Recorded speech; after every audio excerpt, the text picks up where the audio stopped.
Welcome, freshmen, to the TestNav review. We're going to give you a chance to practice with the test navigation system for the Spring Aspire test, as well as taking a look at a few sample problems from each of the content tests. So let's kind of get on a safari to Safari, and log in using, head to this website, tn.actaspire.org. Room Facilitator, you can pause the video until all the students have headed to that website.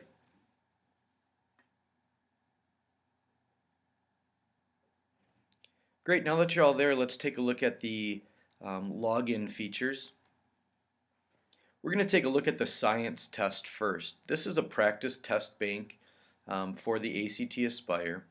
In the different tests that you'd like to view, you're just going to use the content name for the username. So you're going to type in science, and then regardless what test you go to, the password is always ACT Aspire.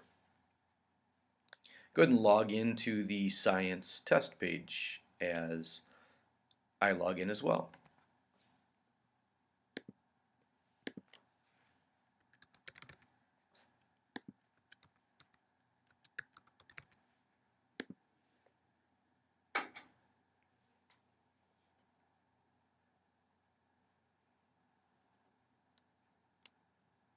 And you can go ahead and click through with me while I go through the review of TestNav. I'm going to go to Start Test Now and then Start Section.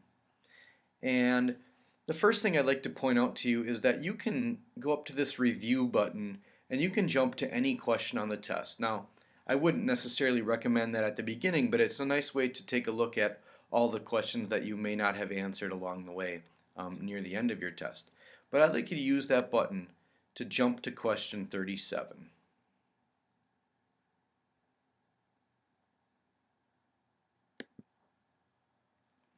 This is the first section of a lower grade level practice test, but I want to use this to show you the types of questions that the Aspire test contains. First, remember that this left window is scrollable, so make sure that you see all the material that's in that window. I'm going to click to question 38. You'll notice that this is one type of question that you'll see on the Aspire, this multiple choice. I'd remind you that you have a couple built-in features to use here. You can use the answer eliminator, this X up on top of your screen, and this is going to allow you to get rid of answers that you deem incorrect. If you want to pull them back in play, you're just going to click on them again. Another feature that's built in is this enable answer masking. If you put that on, it's going to blank out all the answers. This might be useful to eliminate distractions or to focus on answering the question and then identify if you can determine where that answer is. Again, to remove those, you'd go back up to your little icon and disable answer masking. There's another feature in this little icon called Enable Magnifier. For instance, let's say we are having a difficult time reading this table over here. We can magnify on certain parts of the table or on certain parts of the question. That's the Enable Magnifier. Let's disable that. And lastly, another feature up here is the Show Line Reader. This is adjustable in size, and you can move it around the screen to help you focus on reading a certain section of the text.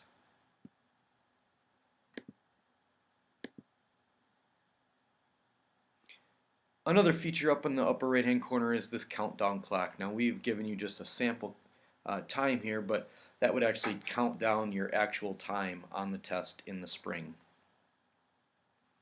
I'm going to click to question 9 and show you another type of question that they have on here. These are called technology enhanced questions, and basically the idea is there's something that you have to drag and drop to answer the question. Now I'm not determining whether that's right or not, I'm just showing you that you can move those answers. And if I click to number 40, Here's another type of drag and drop interactive.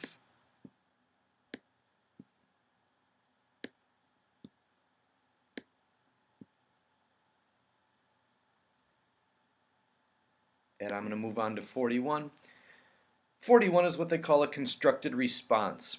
Notice that there's a text box to type here. Be sure that you're answering the exact question that they're asking you, giving all the information that they ask for. So in this one it says use information from the table, and I'm going to remind you of that in the box here to show you that as you type, your number of characters counts down just like on Twitter, and that determines how long your response is. Notice that it is limited. A few more things I want to show you right on this screen. If there was a question that you didn't know the answer to, you could flag that for review to be able to come back later. And then let's say I got through all the questions and I wanted to go back and review my questions. You can see that any question I viewed but didn't answer is shown here, as well as all the questions that I flagged. Notice I flagged this question even though I answered it. Also shows up on the screen here.